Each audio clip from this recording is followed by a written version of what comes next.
अगर किसी पेशेंट को नौकनी की समस्या रहती है, नौकनी यानी कि घुटने इस तरीके से रहते हैं, चलने में पेशेंट इस तरीके से चलता है, ये जोड़ भार के आपस में टकरा रहे हैं, घुटने में समस्या आ रही है, दर्द रहता है, सालों से सर्जरी के लिए सोच रहे हैं आप, तो इसके लिए मैं आपको एक घरेलू उपाय बताऊंगा।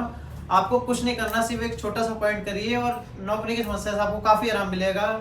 ये जो टेढ़ापन है खत्म हो जाएगा। नौकनी की समस्या अगर किसी पेशेंट को है तो वो फिजिकली किसी भी गवर्नमेंट जॉब में अप्लाई नहीं कर सकता है, क्योंकि वो खुद ही फिजिकल एक्टिविटीज करने लायक नहीं है। तो इसको आप घर बैठे ठीक कर सकते हैं। किस तरह करेंगे देखिए।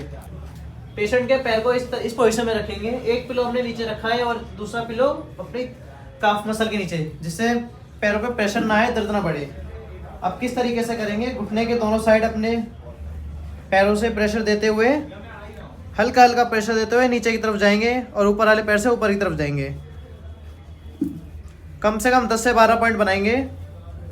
इससे क्या होगा, जो आपके इस एरिया में, इस पोर्शन में गैप आ रहा है वो कम होगा, इसलिए पैरों का दबाव नीचे की तरफ देंगे और हल्का हल्का खोलते हुए जाएंगे। इसको 3 बार अप्लाई करेंगे। 3 बार अप्लाई करने के बाद हल्के हल्के छोटे छोटे पॉइंट बनाएंगे। 3 बार अप्लाई करने के बाद ऊपर से दोनों पैर से प्रेशर देते हुए नीचे की तरफ जाएंगे। ये पॉइंट आप हाथ से भी कर सकते हैं, प्रेशर घुटने के ऊपर बिल्कुल नहीं रहेगा, ये जरूर ध्यान रखें। पूरा नीचे जाएंगे। इस पॉइंट को फिर से 3 बार रिपीट करेंगे। घुटने के ऊपर तक आए, फिर हल्का सा घुटने के नीचे आके नीचे करके हाथ से किस तरीके से करेंगे, दोनों हाथों को इस तरह के अंदर की तरफ दबाव देंगे और इस तरीके से नीचे की तरफ जाएंगे।